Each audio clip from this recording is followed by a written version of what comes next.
Welcome, everyone. We're privileged to have Tony with us.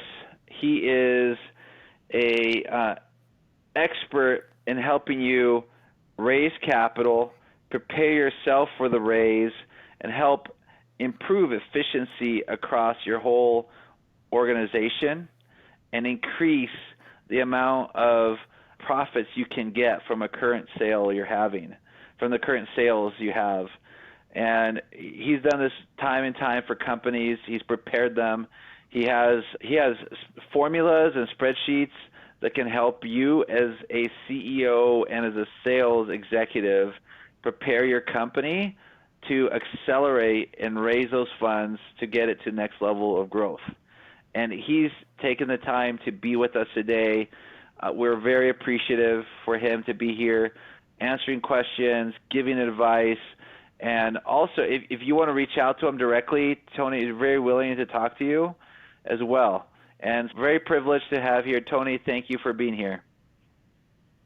You're quite welcome, Steven. I'm happy to be here. I always like to share experiences, and as you can see from my gray hair, I've been doing this a long time, and in many cases, the value of what not to do is really foremost in success. But we've been fortunate to have a lot of good relationships over the many years we've done this and developed some of those proprietary methodologies that we'll touch on as we have the conversation. But yeah, happy to see if we can help some of your audience out. That would be great. We appreciate it. This morning we talked about leads and providing a sales team that's always available 24/7. Now we're getting into, we'll start out with customer lifetime value and how to increase it, something that every CEO and sales executive is wanting to do.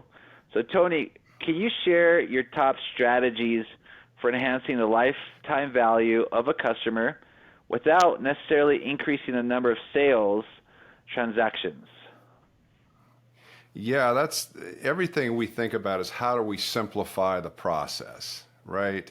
And sometimes we find that founders and executives in companies get too wrapped up in their own products. It's turned the wrong way versus evaluating what does the customer need and the simplicity of how can we help the customer get what they want, okay?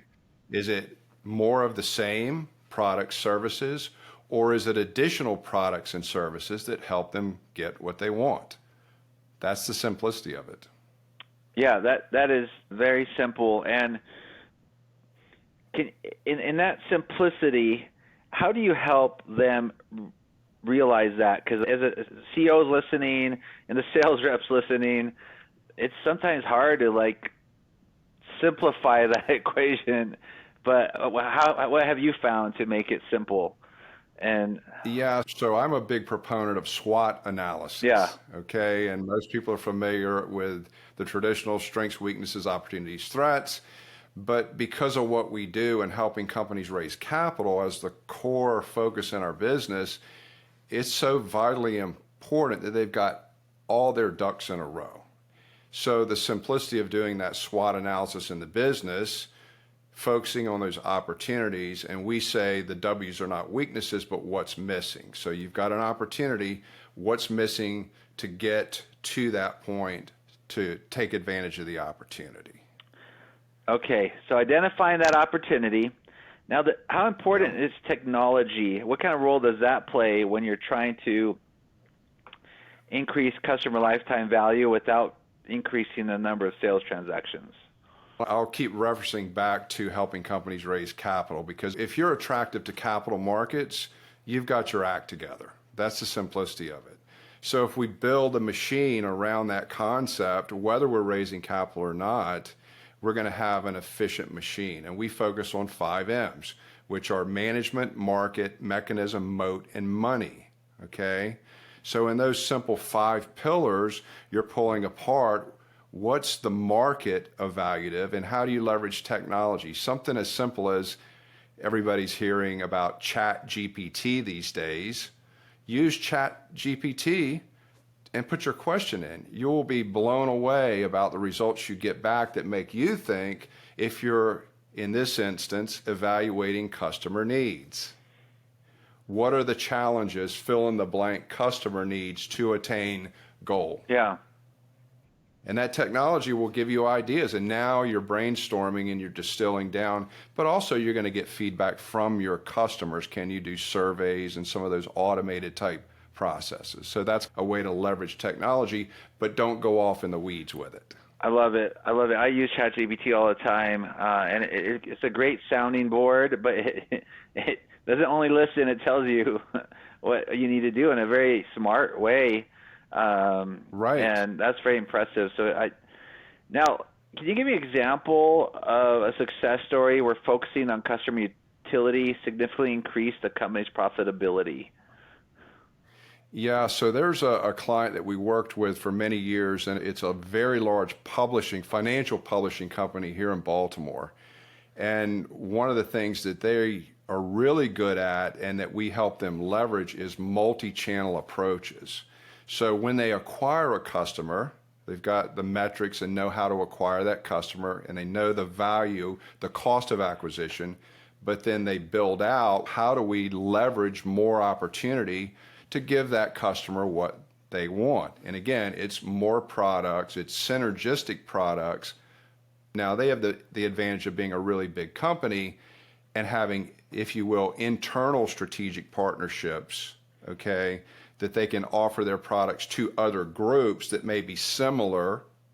So that's a big lever to try to build additional sales channels that your product or service can help that audience that's in that sales channel. No, that's very good. So introducing additional products or services, helping the audience, increasing that audience as well.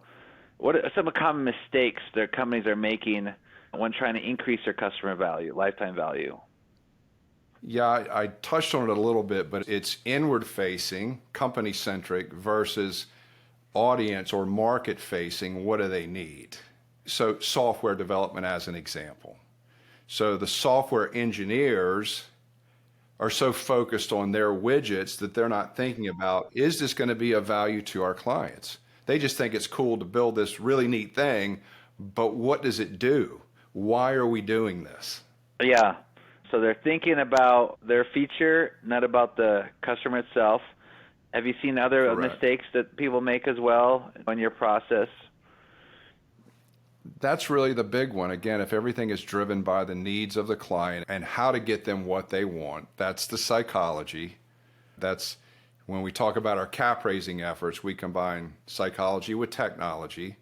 The psychology driver is just understanding what the prospect needs to believe to take the action you want them to take. So everything has to be focused around that. Okay, so we started off talking about opportunities. Look for opportunities that can give you a higher customer lifetime value for the current transactions you make. Focusing on the customer needs, not on your own, using technology to enable that. And then let's talk about data a little bit. What are some analytics that will help you understand the customer needs and that will help you also see opportunities to increase lifetime value? Yeah, so again, I touched on it before of that tracking component of understanding like the cost of customer acquisition. So marketing is a math equation. So when you're doing a marketing campaign, you need to have your KPIs in place, things like customer acquisition costs, lifetime values, or values attached to a timeline, okay? And then how do we expand that with those customer-driven needs? So if the value, and I'll give you another example of the big publishing company because they had the metrics really dialed in, and I remember them. It costs $150 to acquire one customer. Now this is interesting. The product they were selling was a $49 a year newsletter. The math doesn't make sense on the surface, right? But in 5 months, that customer was worth $540. Okay.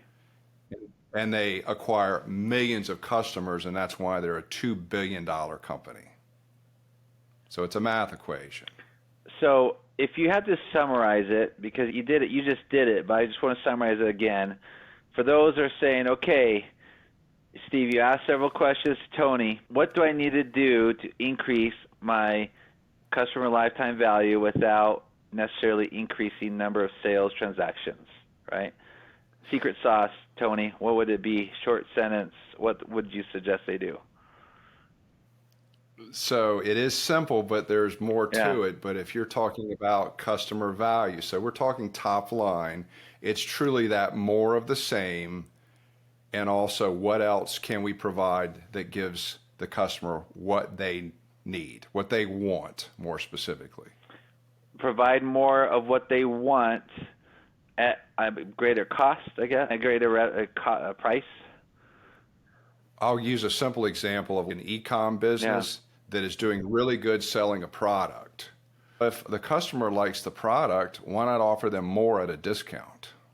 yeah, You have them engaged, they're buying one widget, offer them 3 widgets at a discount. You just increase your average order value. right. Okay. And then you check those metrics, you're looking for opportunities, and you keep seizing those.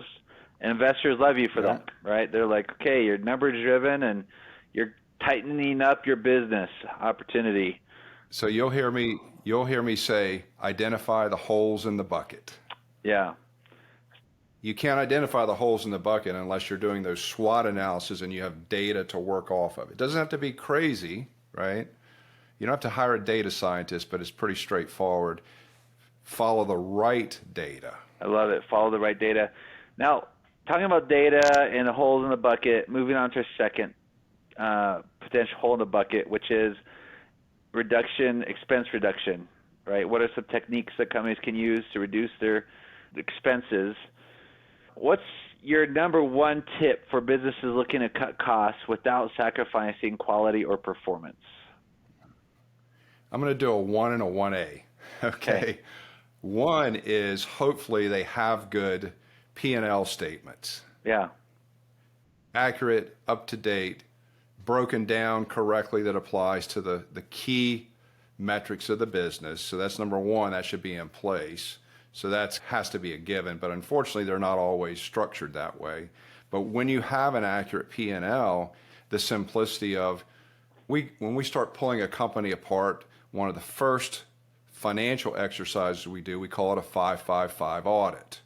So we take the P&L and we look at what would it look like if we added 5% to top line sales, we reduced cost of goods 5%, and we reduced operating expenses 5%. What would that do to the bottom line? yeah, And it's crazy. It'll increase the bottom line dependent upon those numbers, 20, 30, 40% to the bottom line. Profits. Okay, sounds great. Now what do you have to do? How do we drive 5% more revenue? How do we reduce COGS 5%? And then you go through your SWOT analysis and you pull out what makes sense, what's going to move the needle, what can we truly pull off that we have the resources to do and do it quickly. So that's if we're focused in that middle section of expenses and you reduce 10%, your bottom line profitability has gone up exponentially. And do the math, okay? So using the example of a big company that's a lower margin, and we did this for the publishing company in one of the divisions, and that exercise I described dropped over $5 million to the bottom line. That was a 10% net profit division. It would have taken them over $5 million in top line revenue to generate that profit. yeah. That's That's hard. very hard. It's not easy to generate an extra 5 million, even in a bigger company. Yeah, and cutting costs is always hard. What approaches do you suggest to identify the expenses to cut that will have the most significant impact? So that's another one, a cautionary tale, is you don't want to cut expenses to the detriment of the customer. Yeah. Oh. And in the media, those stories of was it Wendy's that was going to implement the program recently where it was demand driven like Uber, that their prices were going to go up when more people wanted hamburgers? I remember that. My son was actually telling me That went over like a lead balloon, right? So they made a strategic decision to the detriment as perceived by the marketplace. $20 burger. Don't do that. No. Yeah, that is good advice there. Can technology and automation play a role in helping reduce costs? Have you seen that happen? Yeah, absolutely. But again, done sensibly. Companies may have, use accounting as an example, too many manual processes. There's apps, there's software to optimize that stuff. But you want to make sure it's not to the detriment of the results and accuracy. So I always talk about we're AI driven in our technology platforms. And that's great, but there's also HI, human intelligence, to make sure that things are working as they should be. Now this one's a little harder. I've been there before. What strategies do you recommend for maintaining low expenses while scaling up business operations? You have to keep your eye on the wheel. It's, again, hopefully you've got good systems, good accounting systems, good documentation. Your data is accurate. Don't lose sight of it. Have a built-in process to monitor the data. And again, the question, is it to the detriment of the customer or client? And if yes, we have to look hard at it. And then internally, how does it impact the team? Is it going to help them? Yeah. So it looks like we have putting the customer first on the first two are very important.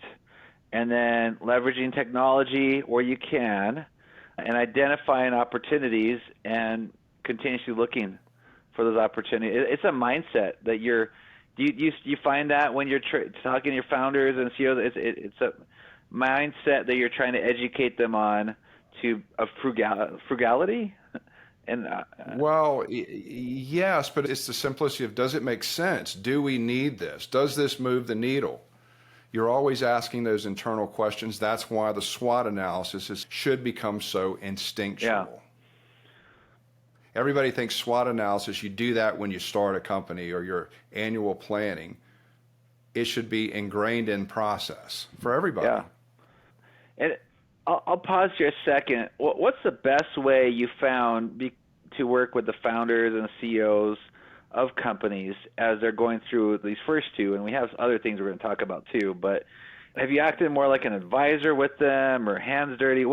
Because sometimes they get lost, and they may in these techniques and strategies they're not adopted as fast as you want across a management team. What has worked well to be able to get these results?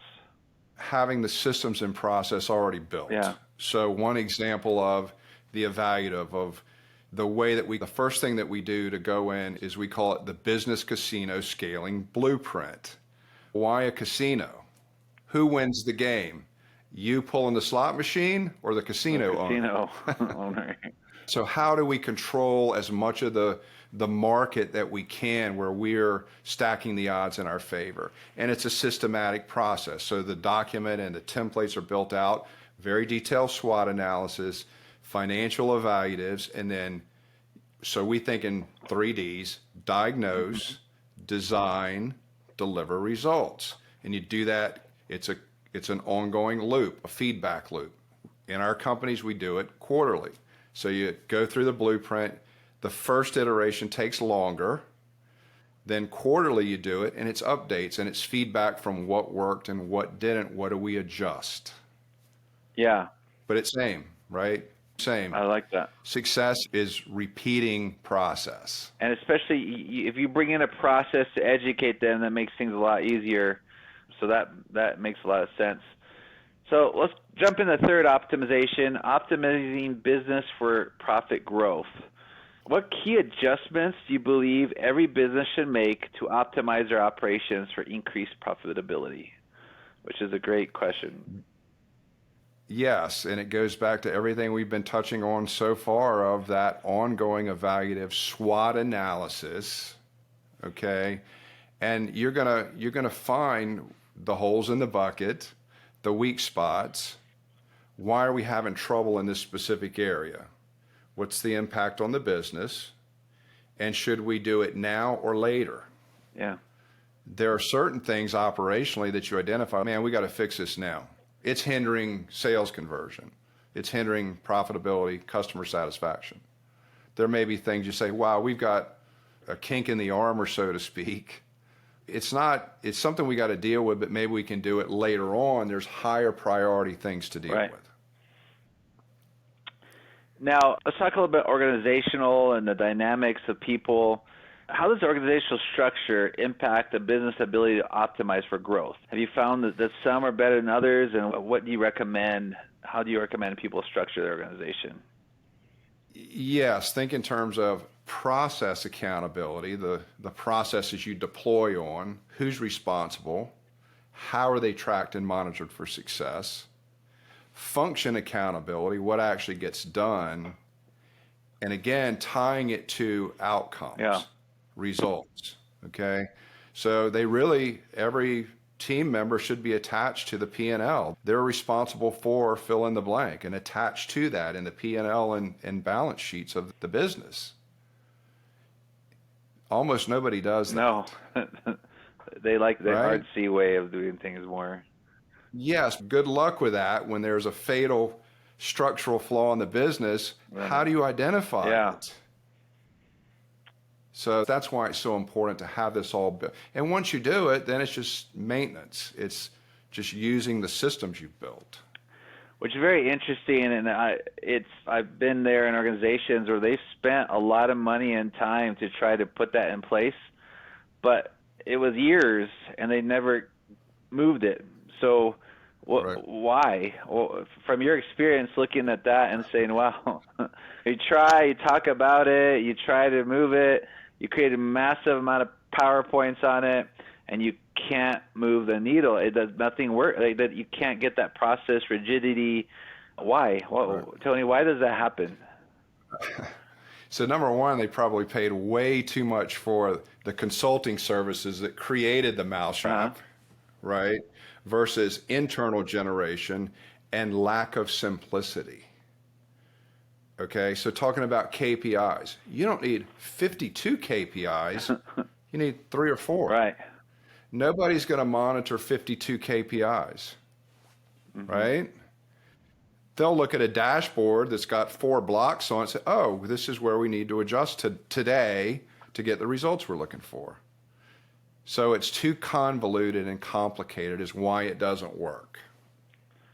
Yeah, because I do remember just being in a situation where every organization had 10, 15, and then no one met any of them. And alignment. So did you get feedback from the team to say, will this help make your life easier? Yeah. Versus, hey, we've got a new software system, process, whatever, that you're going to have to abide by. And they're like, this is ridiculous. This doesn't help me at all. It's another reason it doesn't work.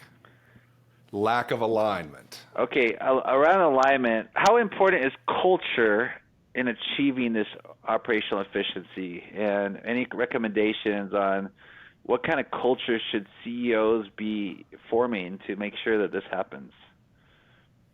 There's got to be alignment from top to bottom. And that's one of the tabs in our scaling blueprint of consistently, proactively keeping alignment in, is our company mission the same? Are we adjusting? Can everybody tell what the mission of the company is? Yeah. Okay. Are they up to date on strategic plans? Where are we going? How is that going to help the team? Doesn't matter if it's thousands and thousands of employees, that has to be done to create that alignment and culture that people are willing to go to battle for what they believe in as that is their company. Right. That makes a lot of sense. Alignment's a big deal. What are first steps a company should take when looking to optimize their business for growth? Right there, we mentioned the culture, we mentioned the structure, we mentioned simplification. If you have to sit down with a CEO who's struggling and they're saying, well, Tony, I just need a couple of baby steps, right? Like I want to get there, but I'm just not there yet. What would they be? What would your baby steps be? You got to identify where the what's missing. So a lot of CEOs make the mistake of top line sales growth, drive more top line revenue. And then underneath that, again, using the P&L statement, underneath that, operationally and as far as expenses are a mess. So they've got way too many. They're dumping a ton of water in the bucket at the top, but it's running out of the holes in the bucket, Yeah. right? So it's not a one-shot answer. So you have to, again, pull the business apart, see where those structural deficiencies are, and solve for that. And you consult with companies of all sizes, or is there a specific size? Because I imagine, a 1, a 10-person company, a 20-person company, this principle may apply to all of them, but I don't know, do you see a consistency across all of them, or is it just too small and you're like, hard to apply to a one-person company? There is a diminishing return in terms of company size, but use a solopreneur as an example to start with. If they, when they start their business, employ some of the things we're talking about now, they have a much higher probability of success. So when we're doing the comparative of the bigger company trying to raise capital, and we talk about our 5 M's, and management being one of them, which is generally the C-suite, advisors, et cetera, the solopreneur should have that same mentality of they're doing all of those C-suite activities, right? They are the chief marketing officer and the CEO and the COO and the CFO. They're all of those things. But at least start thinking about how, when this company grows and scales up, and I do bring on a COO, a CFO, we've already got the basic construct of how the company will run built. Yeah. Then it makes sense. And also mindset, when we're talking about C-suite of executives, the team, sounds silly, but we've implemented what we call a barbarian test. Okay, sounds fun. And it's really built around, again, we're data driven, so we evaluate what hasn't worked and why. And some of the companies we worked with that we thought on the surface, they checked all the boxes, and then ultimately they didn't succeed in their capital raising efforts. And the one example I'm thinking about, and we said, why was that? Everything on the surface looked great. Once we applied the barbarian test, it became very obvious, and I'll give you the sequence. There needs to be, in any organization, there needs to be a prophet, a visionary that attracts the barbarian, who's the fighter that will win at all costs, that'll do the hard things. Then they attract builders and explorers that are necessary to construct things.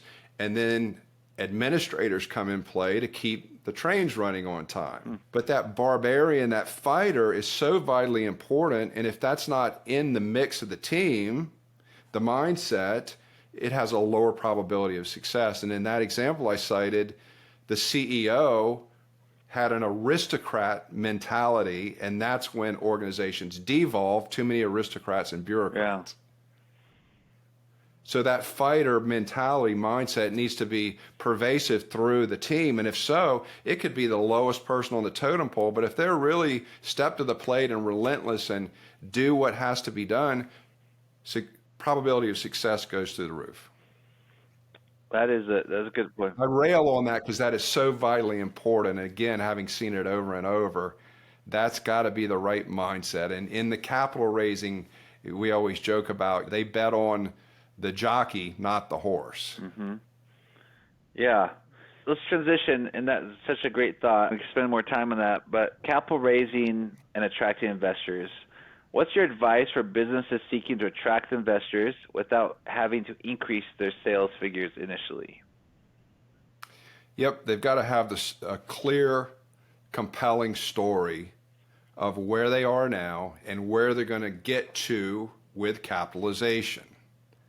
And that's, again, so the biggest mistake I see founders make in putting together, using pitch decks as the example of sharing the story, it's internal facing, it's product, it's tech. We've got the greatest widget, IP, biotech, whatever. That's wonderful, but how are you going to pull off the plan to get to the future state you're talking about of once we capitalize the business, now we're going to drive sales, now we're going to have profits. What's the path to get there? And how do you do that? It's the 5 M's I keep going back on. And if you show where you are in those 5 M's and how you have the plan built out, a potential investor says, I get it. You've got a path to success. that your team of barbarians can execute. Yeah. The true view of an investor should be, does the vision of how they're going to deploy my money going to give customer value, not features and more a bigger product, but true customer value? And if that's unique and the customer really wants that, then your team that is a barbarian team can pull that off with the money, and I'm going to get my return. Is that the right steps? Driven by, first and foremost, what's in it for them. That selfish interest of, why would I put my money in your business? Yeah, because you're going to give you more money. Exactly. It's simple. People complicate things. Yeah. How can I give that investor what they want? And majority of businesses fail. Is that because they just can't find that value add to the customer, and it's all about their ideas? Is that where do you find the failure happens the most? It's just that. It's assumptions versus, it's hope versus no. Yeah. So we think we've built this really cool product that solves a big problem in the marketplace, and we're going to put a ton of money behind it. And then they put it in the marketplace, and the marketplace says, we don't really need that. That's not a problem. I can do without that. So you want that information and data before you put a ton of money into it. How do you prove the concept? Yeah. And then, that's because if you find a bigger need in the market and the investors can see that, and you can talk to, which is, you always have people say, oh, talk to a lot of people and they're going to find that out, but that sometimes is really hard to do when you don't have a good product to solve. And we talked about technology, and again, I go back to Chat GPT. Plug in a question and you'll get some incredible results, but also do your research, do your due diligence around marketplace, and you'll find other reports and statistics and third-party evaluations that you can say, oh, now you're starting to connect those dots to validate your idea. Yeah, so that's good. Let's go on to a little bit about, could you explain how strategic partnerships can enhance a business's appeal to potential investors?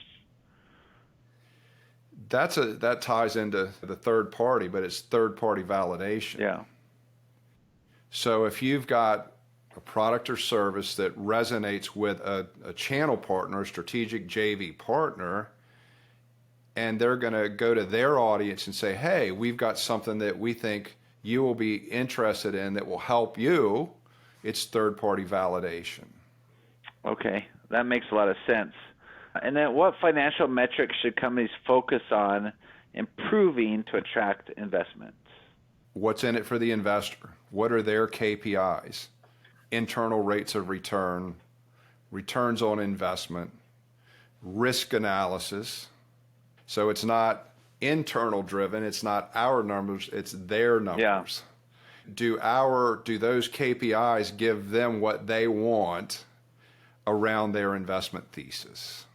This lays groundwork for my final question in this segment, which is, how does preparing for investment differ from a startup compared to a more established companies? Because those metrics that we just talked about are a little different for both. Yeah, so you've got projections versus real data. Yeah. That's okay, but it's just that much more difficult to prove what your idea is. Okay, it hasn't proven itself. You're making assumptions and guesses at this point, but if you've done your homework and showing through preferably third-party sources of why this will work, then that's key. But you got to do more work in that area. Yeah. Because that's the number one pushback when it's a startup. I always ask, have you had conversations with investors? If they say yes, what's been the feedback? We're too early.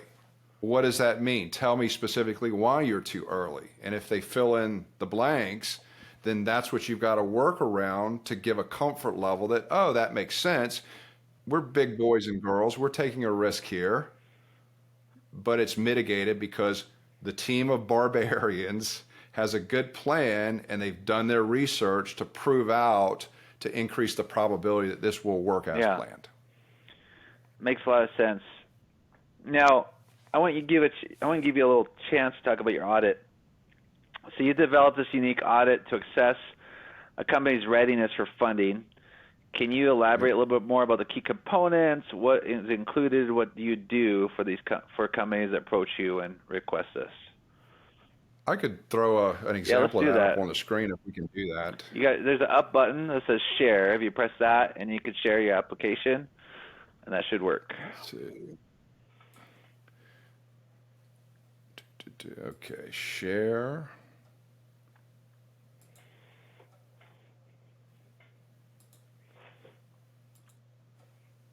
Looks good. Can we see Totally this? See it. I can see it. So again, everything that we do is driven by simplicity. So this is an example of what we call the fundability, scalability audit. And you see the 5M evaluation. We go back to those 5 M's. And this is actually just a subset of those 5 M's. So when we look at the market, starting with that, how big's the market? Is it growing? What are the trends? And then there's a scoring range in each one of the cells you see here. 1 to 3 saturated, contracting, low market share, 4 to 6 decent market but not expanding, 7 to 10 growing, newer market, capturing segment of the market. And we score where the business is. And it either populates green or red. What are the reds? They're in the SWOT analysis, the what's missing or the holes in the bucket. So this is another way to prioritize where we need to focus efforts.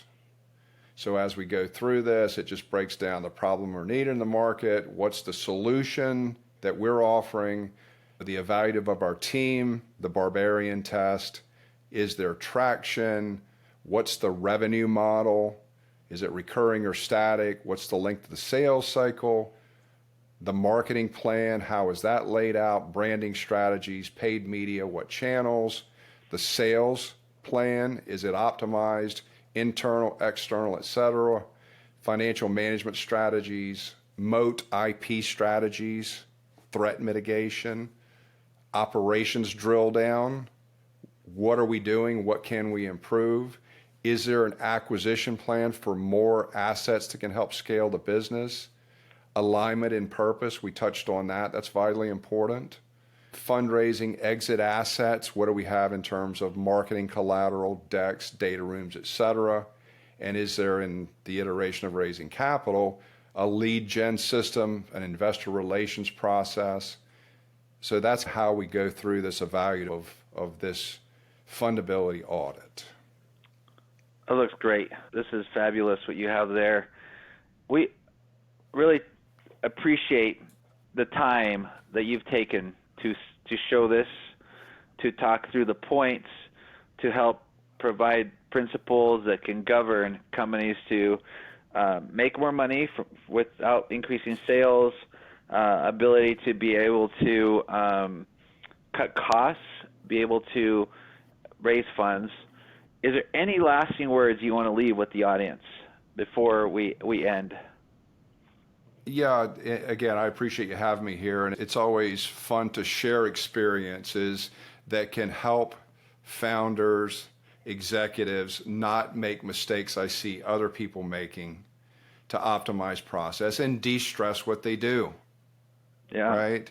So hopefully what I've presented can simplify, I rail on simplification, the process to get the end results they're looking for. And that's to the betterment of the company, to their personal situation, to their teams, and most importantly, their customers and clients. That is great thoughts. Appreciate your time. I appreciate the audience who is listening, who will be listening. Feel free to reach out to Tony. Tony, what's the best way that they can get a hold of you? I'll actually leave my cell number and also my email address. Keep the cell number close to your vest. And maybe for them, because we don't know how many people and from where, LinkedIn. Right. I think your LinkedIn. LinkedIn is a good place for them to reach out. Yep. LinkedIn is good, and my email address is tony@capraisesuccess.com. Perfect. You can email Tony. You can be able to connect with him via LinkedIn. Reach out to me. I'll connect you with Tony. Appreciate audience for participating.